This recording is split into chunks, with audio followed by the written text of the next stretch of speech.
Companions, welcome. I haven't posted now for, I don't know, 2 or 3 weeks. It was because we went on our more or less yearly trip abroad. This time we visited Turkey, Anatolia to be more precise. Anatolia formed part of what is known as the Fertile Crescent. And this is where the earliest evidence of humans developing the complex social interactions that we know in our modern civilization have been found. And we went there to visit the sites where this evidence has been unearthed by archaeologists and historians. The Fertile Crescent stretched from Anatolia across Syria, including Palestine, and then into Iraq.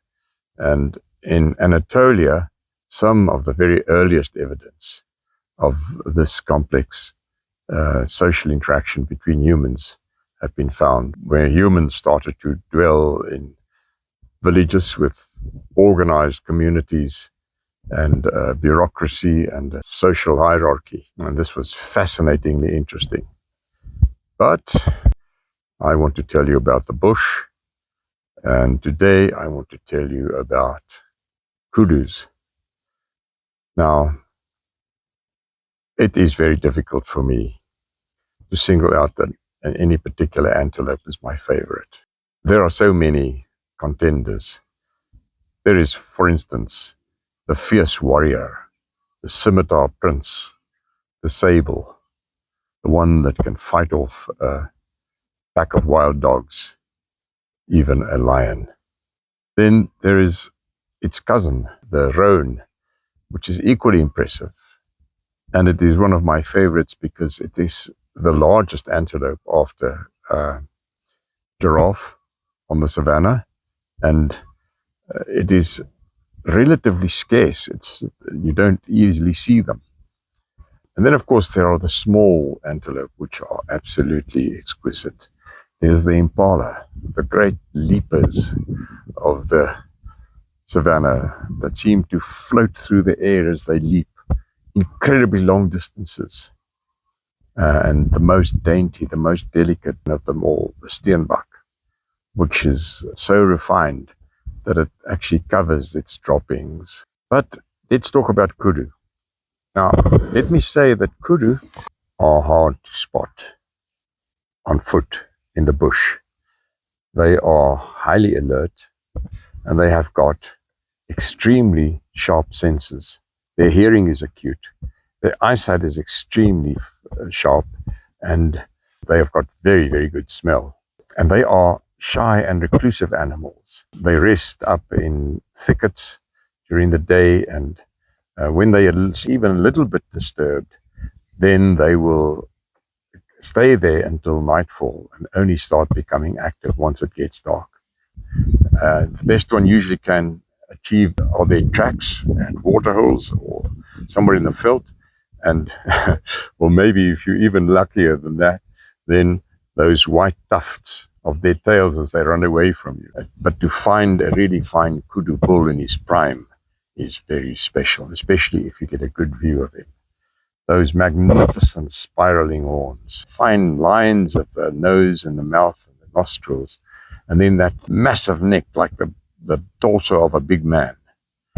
They are truly magnificent. These bulls come with the breeding herds during the rut.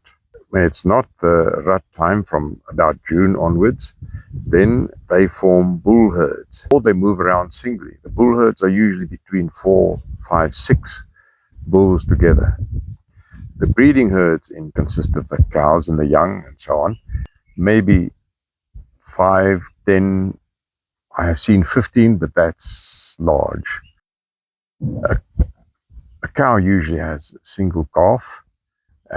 It's almost immediately able to run because kudu are a favorite food of wild dogs, lion, leopard will take young ones. And that's one of the reasons why they are so alert. Kudus are not territorial, but there can be serious fighting between bulls, and it can actually be fatal. Kudu are browsers, so they eat leaves, and they prefer mixed savanna, and they actually like slightly thicker savanna, not too open, because they are so shy and elusive. There must be water and enough leafy material for them to live on. Because they're large animals, really big bull can go over 250 kilograms. Its shoulder is about the height of a man's shoulder, slightly more. So they are big animals. I want to tell you a little story about an encounter I had with Kudu. I was sitting in a tree and a herd of Kudu approached. They were about 200 meters away. It was a breeding herd of about 4, I think, or maybe 5. And at first I didn't see the bull, but he kept to the side, apart from the cows and the young. And what amazed me is how extremely alert he was. He would move a few paces, hesitate a bit, then stop, listen, and test the breeze, and look around carefully at his surroundings before he moved again. And I sat watching them. They were moving towards me, grazing as they went. And then at some point, at about 80 meters or so away from me, I decided I'm going to get down from the tree. But the moment I made a movement, there was just a slight noise of my foot against the tree bark. They heard me. And then, of course, it was the usual. The white tail was disappearing into the bush. Kudu are special, and it's always very special to meet them in the bush. I hope you enjoyed this little story about Kudu, and that you will join me again next week. Good luck until then.